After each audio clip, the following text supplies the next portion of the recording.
Assalamualaikum warahmatullahi wabarakatuh. Kami dari kelompok 4 ingin mempresentasikan tema presentasi kami yaitu statistik kehadiran mahasiswa selama 1 semester. Perkenalkan, nama saya Sati Kelanti dengan nomor 4230781.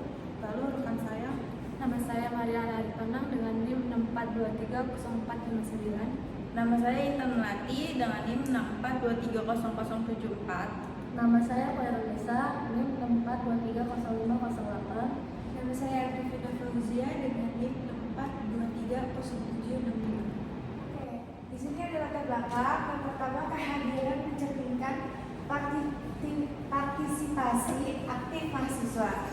Yang kedua, ada analisis dilakukan untuk mengetahui pola kehadiran mahasiswa selama 1 semester. Next.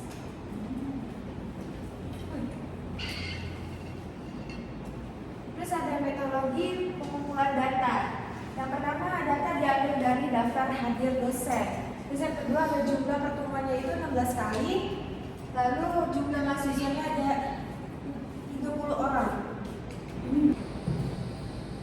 Oke, berikut ini ada statistik umum kehadiran yaitu dari pertemuan 1 sampai 7, frekuensinya ada 3 dan X1-nya ada 4, X kali F-nya ada 12 dan Fx-nya ada 3. Dan untuk pertemuan 8 sampai 10, frekuensinya ada 5, X1-nya 9, X kali F-nya 45 dan Fx-nya ada 8. Kemudian untuk pertemuan 11 sampai 13, untuk frekuensinya ada 5, X1-nya 12, X kali F-nya 60 dan Fx-nya ada 13. Dan untuk pertemuan 14 sampai 16, frekuensinya ada 17, X1-nya ada 15, X kali F-nya ada 255 dan Fx-nya ada 30. Kemudian total dari frekuensi dari setiap pertemuan yaitu ada 30. 30 ini didapat dari total dari 3 tambah 5 tambah 5 dan tambah 17 hasilnya 30. Dan kemudian untuk X kali F-nya itu totalnya ada 372, yaitu hasil dari 12 tambah 45 tambah 60 tambah 255 hasilnya 372. Selanjutnya kita akan menghitung studi kasus yang pertama yaitu MEAN atau nilai rata-rata. Rumus dari MEAN yaitu sigma X kali F per sigma F. Untuk perhitungannya MEAN sama dengan sigma 372 per sigma 30. 372 ini kita ambil dari total dari X kali F dari setiap pertemuan, yaitu hasilnya 372 dan sigma 30-nya tadi kita ambil dari total frekuensi dari setiap pertemuan. Jadi total dari 372 per sigma 30 adalah 12,4 dan kita bulatkan menjadi 12. Selanjutnya, studi kasus yang kedua itu ada median. Di sini ada tabelnya dan posisi median itu 15. Berdasarkan tabel kumulatif, kita lihat bahwa kelas 11 sampai 13 adalah kelas yang mengadu posisi ke-15. Karena frekuensi kumulatif untuk kelas ini adalah 13 dan kelas berikutnya 14 sampai 15 memiliki frekuensi kumulatif 30. Sehingga posisi berada di kelas ini adalah 15. Nah, ini rumus mediannya. L itu batas bawah kelas median ditambah N itu total frekuensi dibagi 2 lalu dikurang F itu frekuensi kumulatif kumulatif kelas sebelum median, sebelum kelas median. Terus dibagi lagi F-nya itu frekuensi kelas median dikali H. H itu panjang kelas. Jadi sebelah sini dari sini 11, terus ditambah 15 itu dari 30 dibagi 2. Jadi hasilnya 15. Lalu dikurang 8. 8 berada di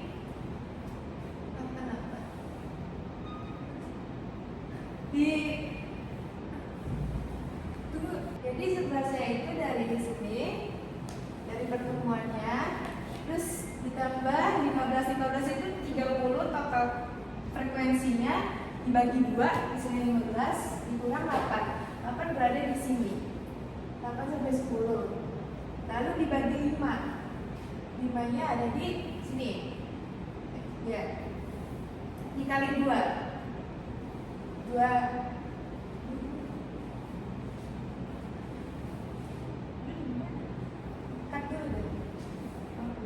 hanya itu dari 16 kurang 14 ulang sorry, hanya itu dikurang dari 16 kurang 14 hasilnya 2. Jadi hasilnya adalah 13,8 yang merupakan bagian dari data tersebut.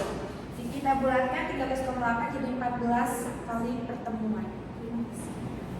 Selanjutnya di sini saya akan menjelaskan studi kasus 3 tentang modus, yaitu modus atau nilai terbanyak atau juga nilai yang lebih sering muncul. Di sini ada data tabel pertemuan. Pertemuan 1 sampai 7 frekuensinya ada 3. Pertemuan 8 sampai 10 frekuensinya ada 5. Pertemuan 11 sampai 13 frekuensinya di sini ada 5 juga. Dan terakhir pertemuan kelas 14 sampai 15 maksud saya sampai 16 frekuensinya ada 17. Jadi total frekuensi keseluruhannya yaitu 30. Selanjutnya di sini ada rumus modus.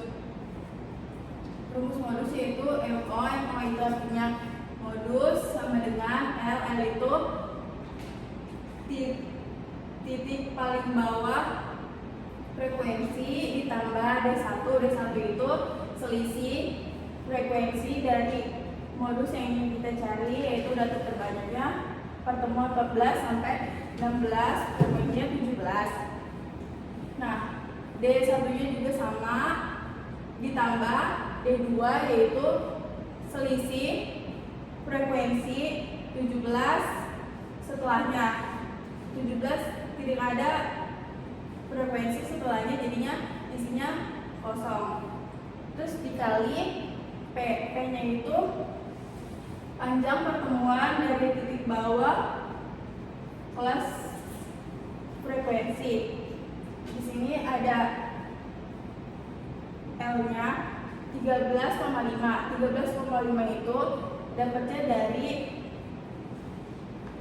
ini titik bawah pertemuan 14 dikurang 0,5 jadinya 13,5 ditambah D1-nya itu selisihnya dari 17 sebelumnya kan ada 5, jadi 17 dikurang 5 hasilnya 12 di per D1-nya juga ditaruhnya 12 ditambah D2-nya itu tidak ada karena setelah 17 selisihnya tidak ada, dikali panjang pertemuannya yaitu 2. Panjang pertemuannya di sini 2 sama dengan 13,5 ditambah 12 per 2. 12 ditambah kosong jadi hasilnya 2 dikali 2 pindah ke bawah. Selanjutnya sama dengan 13,5 ditambah 12 dikali 2 hasilnya 24 per 12. 12 nya pindah ke sini sama dengan 13,5 ditambah 12 ini hasilnya dari pecahan desimal 24/12, hasilnya 2,5. Jadi 13,5 ditambah 2,5 sama dengan 15,5. 15,5 dibulatkan menjadi 15. Oke, baik, kita membahas studi kasus keempat, kuartil 1 atau Q1.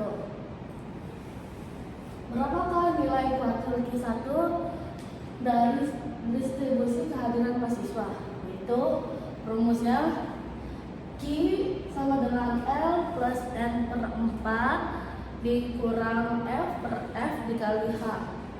Nah, L itu dari garis bawah dari pertemuan 8 sampai 10, dan F per 4 itu dari banyaknya data mahasiswa 30 dibagi 4 sama dengan 7,5, dan dikurang F per F. F nya ada di pertemuan 7 yaitu frekuensi 3, dan di pertemuan 8 sampai 10 di frekuensi 5.